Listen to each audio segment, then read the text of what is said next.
नमस्कार समस्त को सारा ऑफिशियल को स्वागत जनाऊँगी। आशा करी आपण मैंने समस्त बहुत भलरे थे मो बहुत भलरे अच्छी। देखंतु आज जानिबा आमे राजनीति विषय बा आम देश विषय है आम देशर कौन कौन सब चलती कौन कौन सब होची से विषय आज जानिबा। एटा समस्त बहुत जरूरी तो वीडियो समस्त जोड़िकी रुहतु। आपण मानक पई किछि क्वेश्चन रही आपण मैंने जहाँकि कमेंट माध्यम सठिक उत्तरटा को माने कौन लिखिकी जनइबे है। तो डेरी नक चलतु स्टार्ट करबा वीडियोटी। एक नंबर अच्छी भारतीय संविधान जनक किए यार उत्तर तो प्राय समस्त को जना थो। यार उत्तर हूँ कौन ना डॉक्टर बी.आर. आम्बेडकर है। 2 नंबर अच्छी राज्यसभा सीट संख्या केते रही है। यार उत्तर मुझे जनाई ना जदि जानते सठिक उत्तर आपण ताहले कौन ना कमेंट माध्यम जनइबे लिखिकी है।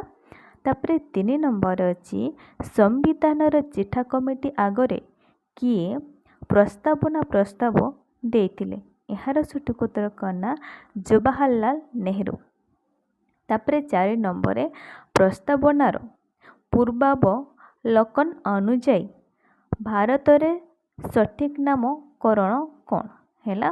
प्रश्न को आउथर पढ़तु पढ़ा प्रस्तावनार पूर्वावलोकन अनुजाई भारत रे सठिक नाम कौन रही है सठिक नामकरण कौन।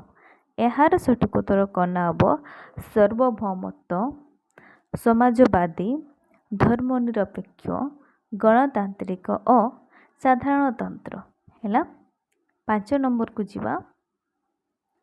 5 नंबर भारतीय संविधान को केउ रूप में निर्वाचन करा जाए यार सठिक उत्तर कौन ना संघीय फॉर्म एवं आत्मरे एकता है। 6 नंबर भारतीय संविधान रे केते मौलिक अधिकार उल्लेख करा जायछि यार सठिक उत्तर कौन ना 6 है।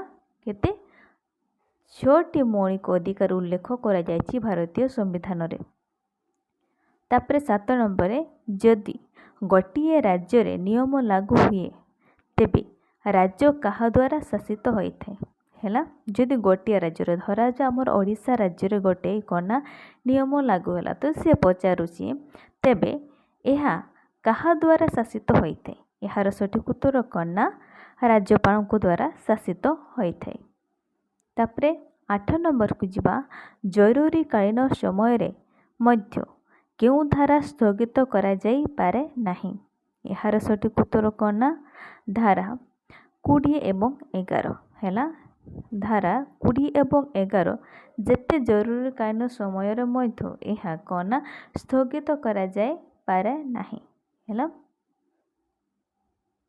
यहाँ कॉम्पिटिटिव एग्जाम आप बहुत इंपोर्टेंट धारा सब मन रखुवे केते रु केते धारा बा कौ धारा कौन लागू होती है।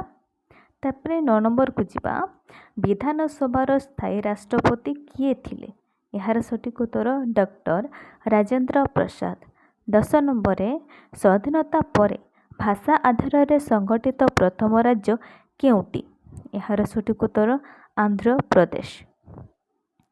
11 नंबर भारत रे केते थर जातीय जरूरी कालीन परिस्थिति घोषणा करा जायछि यार सठिक उत्तर कौन ना 3 थर। 12 नंबर भारतीय संविधान केउ देशरु प्रस्तावना धारणा करा जायछि यार सठिक उत्तर युक्त राष्ट्र अमेरिका संविधान है। 13 नंबर को जीवा। 13 नंबर संसदीय सरकार केउ देशर संविधान निया जायछि संसदीय सरकार केउ देशर संविधान निया जायछि है यार सठिक उत्तर ब्रिटेन।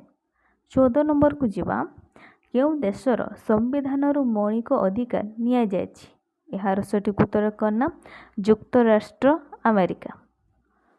15 नंबर भारतीय संविधान केउ देशर संविधान भारतीय संघीय संसदीय व्यवस्था ग्रहण करा जायछि है यार सठिक उत्तर कौन ना यार सठिक उत्तर हम कनाडा। 16 नंबर को जीवा आम देशर सांविधानिक नाम कौन यार सठिक उत्तर कौन ना ମୁଁ ଆପଣମାନଙ୍କୁ ଜଣାଇ ନାହିଁ। ଯଦି ଜାଣିଛନ୍ତି ତାହେଲେ କମେଣ୍ଟ ମାଧ୍ୟମରେ ଜଣାନ୍ତୁ, ନଚେତ୍ ମୁଁ ଆପଣଙ୍କୁ ନେକ୍ସଟ ଭିଡ଼ିଓରେ ଜଣାଇଦେବି ହେଲା। 17 ନମ୍ବରକୁ ଯିବା। ଆଜିର ଭିଡ଼ିଓ ଲମ୍ବା ହୋଇପାରେ କିନ୍ତୁ ଶେଷ ଯାଏଁ ଦେଖିବେ। 17 ନମ୍ବରରେ ଡକ୍ଟର B.R. ଆମ୍ବେଦକରଙ୍କ ଦ୍ୱାରା କେଉଁ ଅଧିକାରରୁ ସମ୍ବିଧାନର ହୃଦୟ ଏବଂ ଆତ୍ମ ବୋଲି କୁହାଯାଏ? ଏହାର ସଠିକ ଉତ୍ତର କ'ଣ ନା ସମ୍ବିଧାନର ପ୍ରତିକାରର ଅଧିକାର ହେଲା, ତାହାକୁ କ'ଣ ନା ହୃଦୟ ଏବଂ ଆତ୍ମ ବୋଲି କୁହାଯାଏ। 18 ନମ୍ବରରେ କେଉଁ ଦେଶରୁ ମୌଳିକ କର୍ତ୍ତବ୍ୟ ଗ୍ରହଣ କରାଯାଇଛି? ଏହାର ସଠିକ ଉତ୍ତର ରୁଷିଆ। 19 ନମ୍ବରକୁ ଯିବା। କେଉଁ ଦେଶର ସମ୍ବିଧାନରୁ ରାଷ୍ଟ୍ରନୀତି ନିୟମାଙ୍କ ନିର୍ଦ୍ଦେଶନାମା ନିଆଯାଇଛି? ହେଲା, କେଉଁ ଦେଶର ସମ୍ବିଧାନରୁ ରାଷ୍ଟ୍ରନୀତି ନିୟମାଙ୍କ ନିର୍ଦ୍ଦେଶନାମା ନିଆଯାଇଛି? ଏହାର ସଠିକ ଉତ୍ତର କ'ଣ ନା ଇରିଶ ସମ୍ବିଧାନ ହେଲା। 20 ନମ୍ବର ଯୁଗ୍ମ ତାଲିକା କେଉଁ ଦେଶର ସମ୍ବିଧାନରୁ ନିଆଯାଇଛି? ଯୁଗ୍ମ ତାଲିକା, ଏହାର ସଠିକ ଉତ୍ତର କ'ଣ ନା ଅଷ୍ଟ୍ରେଲିଆ ସମ୍ବିଧାନ ହେଲା। 21 ନମ୍ବରକୁ ଯିବା। 21 ନମ୍ବରରେ ଜରୁରୀକାଳୀନ ପରିସ୍ଥିତିରେ ମୌଳିକ କର୍ତ୍ତବ୍ୟର ସ୍ଥଗିତାଦେଶ କେଉଁ ଦେଶର ସମ୍ବିଧାନରୁ ନିଆଯାଇଛି? ଏହାର ସଠିକ ଉତ୍ତର ଜର୍ମାନୀ। 22 ନମ୍ବରରେ କୌଣସି କାରଖାନା କିମ୍ବା ଖଣିରେ ନିଯୁକ୍ତ ପାଇଁ ସର୍ବନିମ୍ନ ଅନୁମତି ପ୍ରାପ୍ତ ବୟସ କେତେ? ଆଉ ଥରେ ପ୍ରଶ୍ନଟିକୁ ବୁଝନ୍ତୁ ଠିକସେ। କୌଣସି କାରଖାନା କିମ୍ବା ଖଣିରେ ନିଯୁକ୍ତ ପାଇଁ ହେଲା ସର୍ବନିମ୍ନ ବା କେତେ, ସର୍ବ କଲେ କ'ଣ ବେଶୀ ହେଲା, ଅତି କମରେ ଅତି ବେଶୀରେ କେତେ, ମାନେ କେତେ ବୟସ ଅନୁମତି ପ୍ରାପ୍ତ ହେଲା।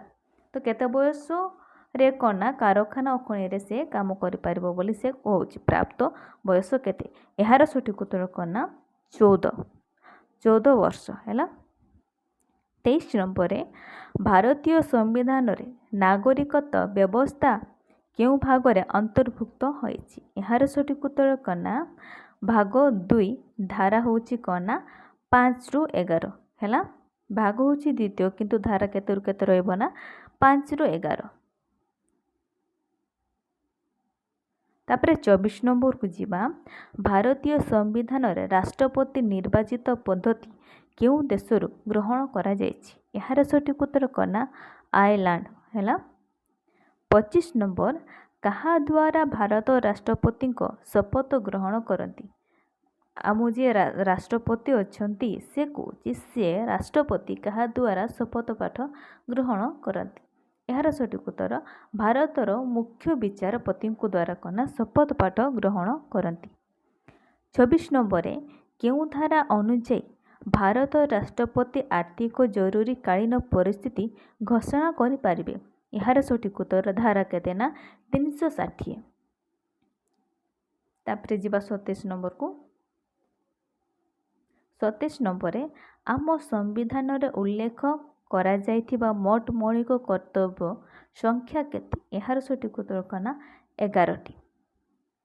28 ନମ୍ବରରେ ସ୍ପର୍ଶ ଯୋଗ୍ୟତା ଉପରେ କେଉଁ ଧାରା ରଦ୍ଦ ହୋଇଛି ଏବଂ ଏହାର ଅଭ୍ୟାସ ଦଣ୍ଡନୀୟ?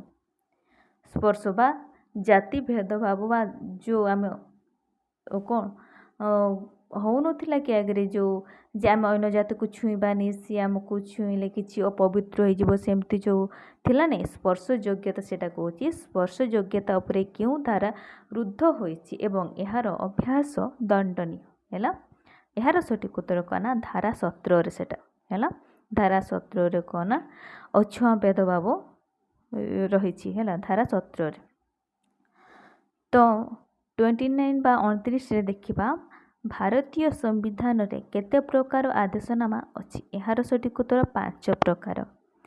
30 ନମ୍ବରରେ ଭାରତୀୟ ସଂସଦ କାହାକୁ ନେଇ ଗଠିତ? ଏହାର ସଠିକ ଉତ୍ତର କ'ଣ ନା ସେଇଟା ହେଉଛି 3 ପ୍ରକାର। ତ ସେ 3ଟି କ'ଣ କ'ଣ ନା ଜାଣିବା। ରାଷ୍ଟ୍ରପତି ଫାଷ୍ଟ, ଦ୍ୱିତୀୟ ହେଲା ରାଜ୍ୟସଭା ଏଣ୍ଡ ଲୋକସଭାକୁ ନେଇ କ'ଣ ନା ଭାରତୀୟ ସଂସଦ ଗଠିତ ହେଲା। ତ ଆଜିର ଭିଡ଼ିଓ ଏତିକି ଥିଲା। ଆଶା କରିବି ଆପଣମାନଙ୍କୁ ଭିଡ଼ିଓଟି ଭଲ ଲାଗିଥିବ। ଯଦି ଭିଡ଼ିଓଟି ଭଲ ଲାଗିଥାଏ ତାହେଲେ ଲାଇକ୍ ସେୟାର କମେଣ୍ଟ ନିହାତି କରିବେ। ଏଇଟା ପାର୍ଟ 1 ଥିଲା। ପାର୍ଟ 2 ମୁଁ ଆପଣମାନଙ୍କ ପାଇଁ ନେଇକି ଆସିବି। ଯଦି ପାର୍ଟ 2 ମୁଁ ଏକା ସାଙ୍ଗରେ ନେଇକି ଆସିଥାନ୍ତି ତାହେଲେ ଭିଡ଼ିଓଟି ବହୁତ ଲମ୍ବା ହୋଇଯାଇଥାନ୍ତା, ଆପଣମାନଙ୍କୁ ଦେଖିବାକୁ ଟିକେ ବୋର୍ ଲାଗିଥାନ୍ତା ହେଲା। ସେତିକି ସମୟ ଆପଣ ମାନେ ଧୈର୍ଯ୍ୟ ମାନେ କ'ଣ ବେଶୀ ଭିଡ଼ିଓଟି ବେଶୀ ଲମ୍ବା ହେଲେ ଦେଖିବାକୁ ଇଚ୍ଛା ହୁଏନି। ସେଇଥିପାଇଁ ପାର୍ଟ ପାର୍ଟ କରି ମୁଁ ଆପଣମାନଙ୍କ ପାଇଁ ଆଣୁଛି ହେଲା ବା ଆଣିବି। ତ ଯଦି ଭିଡ଼ିଓଟି ଭଲ ଲାଗିଥାଏ ତାହେଲେ ଲାଇକ୍ ସେୟାର କମେଣ୍ଟ ନିହାତି କରିବେ। ଯଦି ଭିଡ଼ିଓରେ କିଛି ଭୁଲ ରହିଯାଇଥାଏ ତାହେଲେ କମେଣ୍ଟ ମାଧ୍ୟମରେ ଜଣାଇବେ। ମୁଁ ଭୁଲଟିକୁ ସୁଧାରିବା ପାଇଁ ନିହାତି ଚେଷ୍ଟା କରିବି। ତ ଆଜିର ଭିଡ଼ିଓକୁ ମୁଁ ଏଇଠି ଶେଷ କରୁଛି। ଧନ୍ୟବାଦ।